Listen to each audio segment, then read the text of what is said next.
All the gurus are talking about build a great team and that you got to go to these networking spritzers to find these people and so on and so forth. That is not how you do it. That's not how it really works. You're not going to find what you need there. Here in this video, I'm going to show you exactly how you profile, how you scout, how you build a pipeline of vendors who want to work with you that are top of the line for what you need. I'm Ross, been buying houses for 15 years. I've flipped over 300 of them. I own 150 rentals that bring me a couple $1,000,000 a year in rental revenue.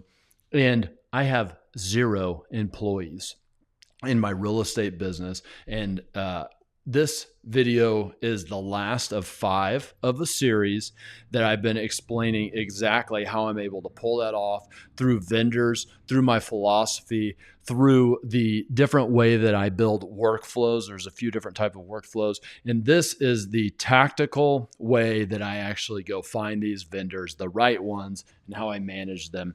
And here we go. Okay, so profiling. Now, if you've watched my other videos on the actual house flipping business and how I go find the main vendor, which is contractors, okay, I do a lot of profiling. And I know that sounds bad, but the thing is, like, you know, if you're hiring those people that are on billboards, you're overpaying for them and you're not getting what you want. And truly, they probably don't want to work for you. So same kind of thing with any vendors. And in one of the videos in this series, we went through all the different vendors. I'm talking like CPAs, bookkeepers, attorneys, wholesalers, realtors, property management companies. You know, there's different types of vendors. We went through all that. Check out the other videos if you're here. It'll help make sense of what I'm talking about. But anyway, there's a specific profile that I'm looking for. And I even spun up this website for you guys. I'm going to show you here. All right, so stage is what stage of their business are they in? That's what we're thinking about. I want somebody who is hungry, because the big advantage of hiring a vendor over a employee is that they have to hunt what they eat. They have to go out and they have to fight for your business, and that's what you want. Okay, but also there's the stage of business that they're in. They may have grown their business to where they have, 50 employees and they're sitting like a fat cat at the top, and they've lost a little bit of that hunger. And maybe the people that they've hired don't have that same hunger. Maybe they do. Maybe they're a phenomenal leader, but my experience says most are not. Okay, so I want to find people who are young and hungry in their business, not necessarily in age, but they're hungry in their business. And me as a client would be a nice piece of pie in their, whole pie. The whole idea is that they have the pie. I'm only a small slither in that. Therefore, I'm not as important to them. But if somebody's new and hungry, even you being a small customer, you might be a pretty big piece for them and therefore important. And because you're important to them and they're hungry, you're going to get the best service possible and get what you want out of this. Okay, so that's the stage of business they're in. That's the first thing that I'm looking for. Are they young and hungry? Am I going to be an important piece to them, or am I just going to be, another drop in the bucket? Okay, next is the owner. So this is closely correlated here. And just remember, this is on my website in the depth chart in the course curriculum. You can find it there. I'm going to stop switching back to it. Okay, the owner though, closely tied to the stage that they're in. Just like with contractors, I want a contractor who maybe has a small crew, but they're out on the job site with their crew every day, leading from the front. And that's what I want in any vendor. I want somebody that's still closely tied to the work, if not doing the work themselves, is what I really want. Because here's the reality, is that most people suck at managing. So when they start to get big like that, other problems come with it as well. They get a lot of weight, all the things that we're trying to avoid, but it's so hard to manage that the thing, your bandwidth gets sucked into these other things, and it gets sucked away from doing what I want, which is give me great service, give me what I want. And, sorry to be so ruthless about it, but I'm paying people because I want something and I better get that thing. Okay, next is craft. Do they have a technician's heart? And that's what I want. Okay. I love the contractors who have, like true pride in their work. All right. You got to watch out on them because sometimes like they get too much into workmanship, like craftsmanship. And it's like, dude, I don't want to spend the money on that. If you're doing it for free, great. But okay. So we don't want to go too far with that. But somebody who like gets their rocks off on doing CPA stuff, that I love. Okay. I want them to still have the technician's heart for the thing. That's what I'm looking for. Overhead, talked about that already. Are they spending a lot on marketing? Like, do they have billboards? I don't want it because the way that any business works, okay, they have their income. That's me paying them to do the work. Then they have their cost of goods sold, whatever it costs to actually service my contract. Okay. And that's their gross profit, right? Their gross profit, let's say, is 1,000 off of my thing. Okay. Then they have their overhead. Overhead is like their office expenses, their marketing expenses, their payroll. Okay. I want that overhead to be as small as possible. I don't want to pay for their big dumb office. I don't want to pay for their big dumb truck. I don't want to pay for their overstaffed payroll that is sloppy and not managed well. They're just paying so much extra for them, and they have to pass that back on to me. Okay. Otherwise they don't make a profit, right? So they have to pass it on to me, or they have to take more volume of customers on so that they can cover their overhead. But if they do that, then, well, they need to either be well managed to where they have spread out the bandwidth well enough to service my contract, or they need to add more expenses to do that. You get it. They're spread out. I end up either overpaying or getting crappy service. So I'm looking at their overhead. I'm seeing what kind of business they run. And now it's pretty simple, like where I'm going to find these people. I'm looking at their office. I'm looking at how they talk to me. I'm looking at, you can look at their website if they have one. If they don't, maybe even better. Okay. Anyway, their pricing.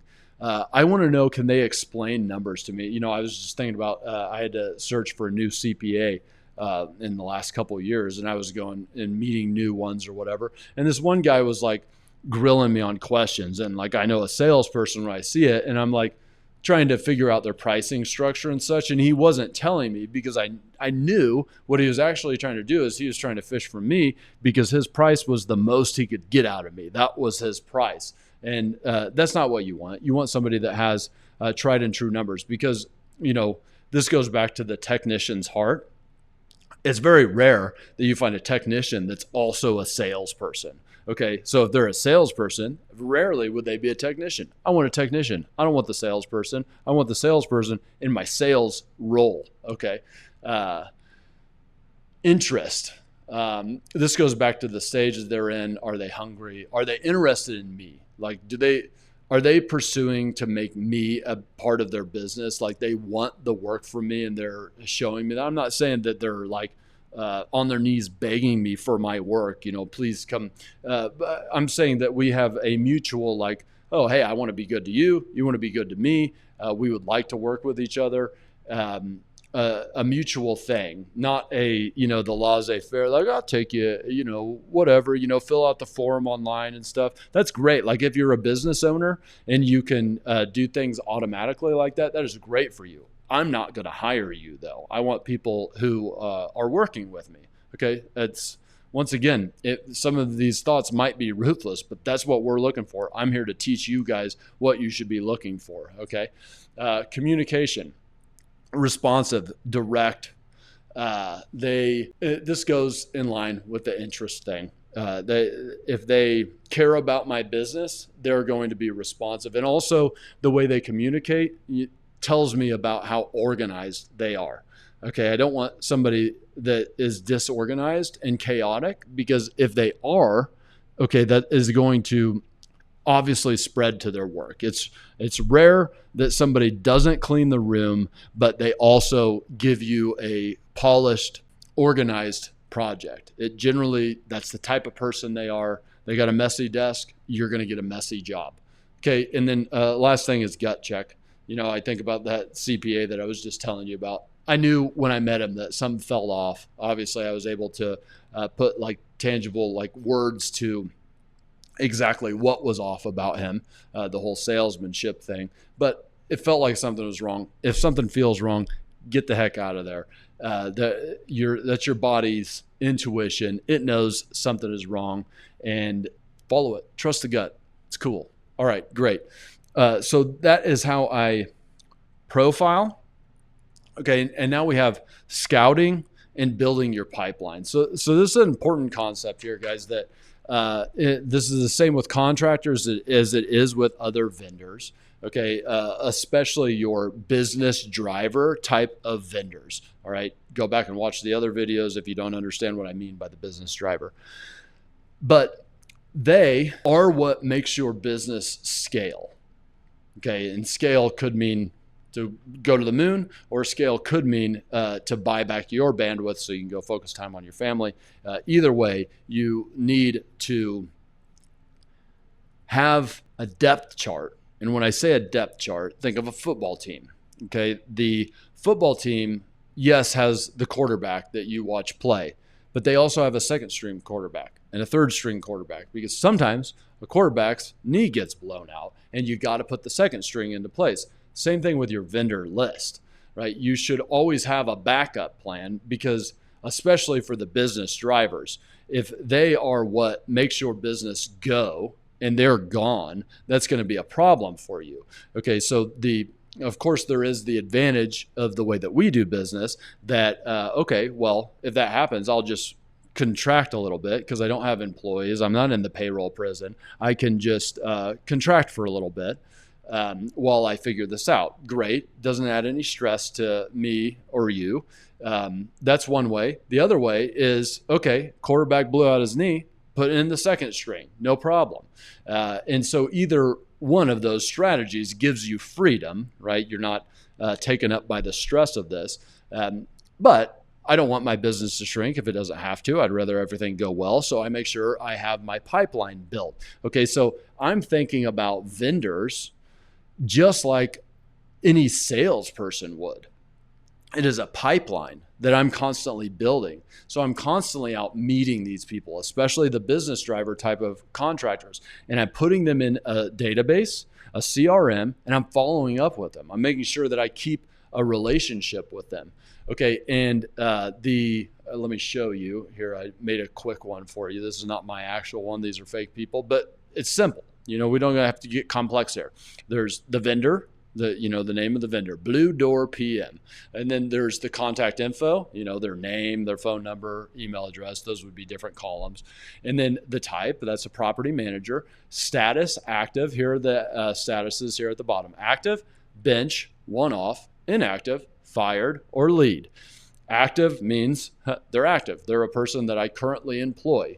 If it's a CPA, for instance, I don't talk to them every day of the year. It's not like a normal person like on my support staff. It's more of like once a year, once every 6 months, but they're still my guy. They're the top. They're the starting quarterback at the time in that position. So that's active.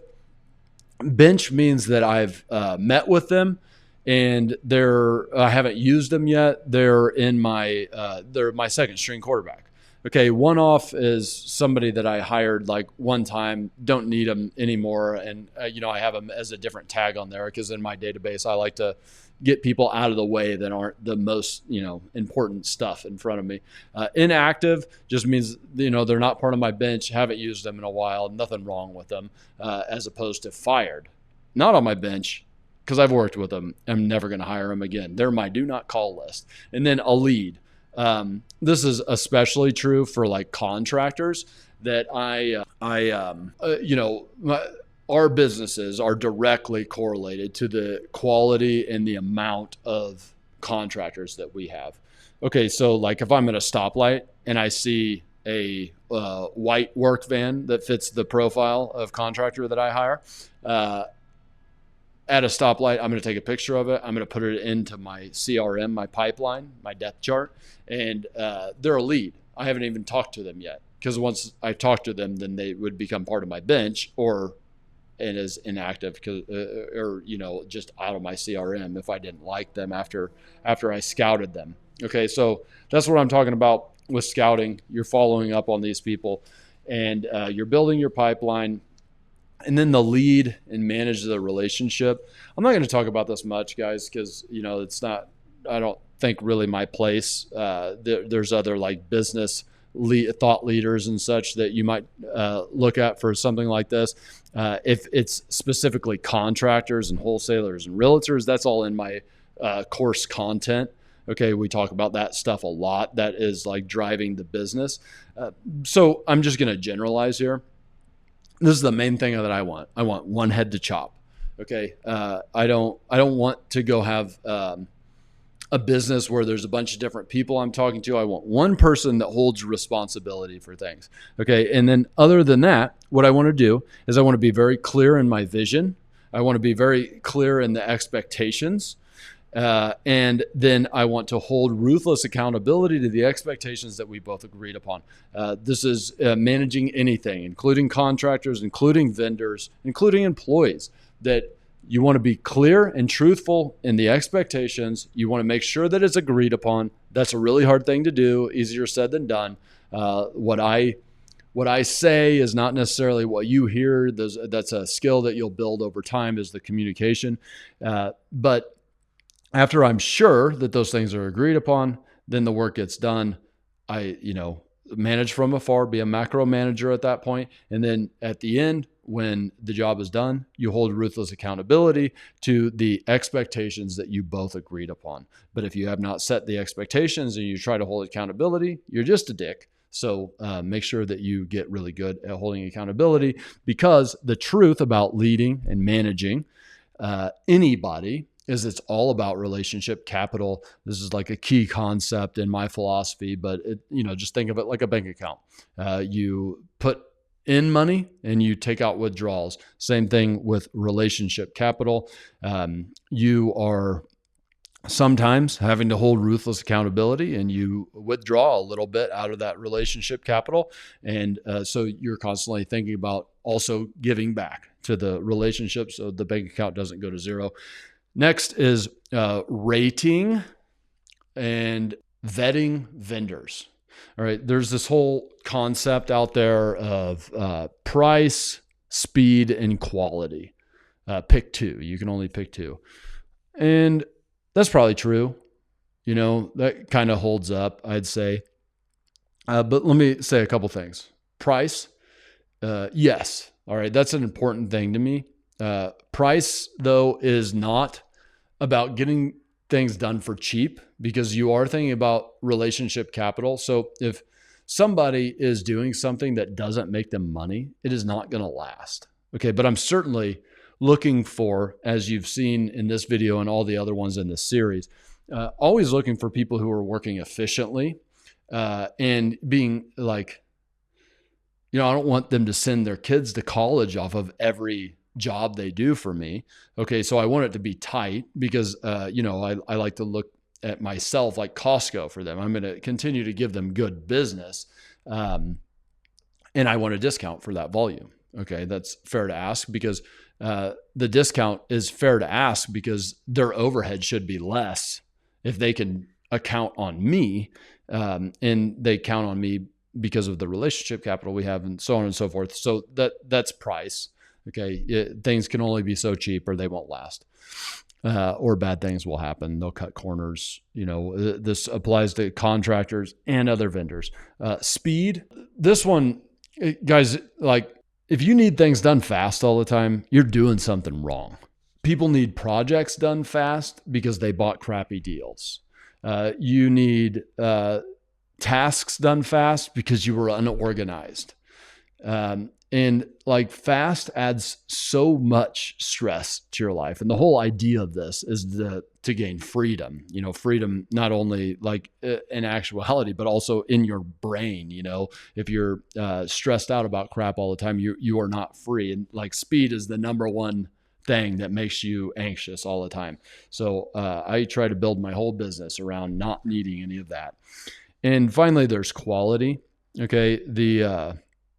The thing about quality is simply the ability to align on expectations and deliver those expectations. Quality does not mean to have, super fancy expectations necessarily. Your expectations could be really low. Therefore, quality would be, I'll take the example of contracting again, because that's the easiest one for us all to understand. But, quality floors would be like high-end wood floors that are perfect and such.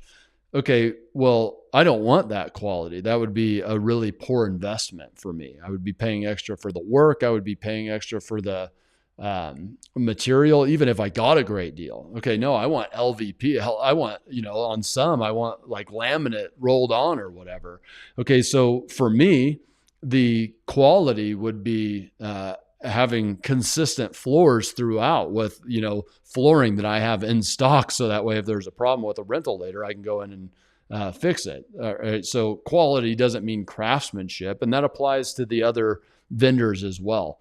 So quality is more like consistency to the expectations, consistency to, the relationship. All right. So that's how you rate and vet vendors. And obviously, if somebody starts to fall off, you need to replace them.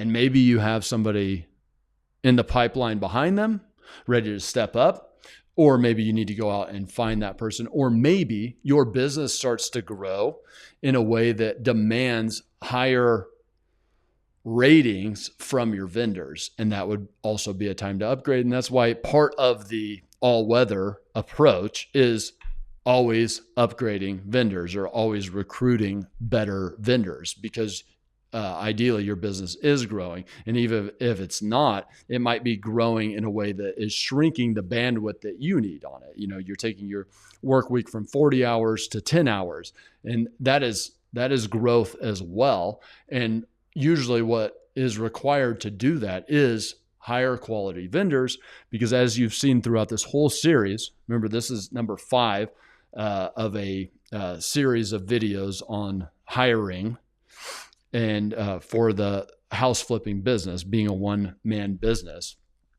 And the true meaning of what it is to be a solopreneur. That's what we've gone through in this whole series. This was the final video, the tactical ways that you find vendors and you manage them.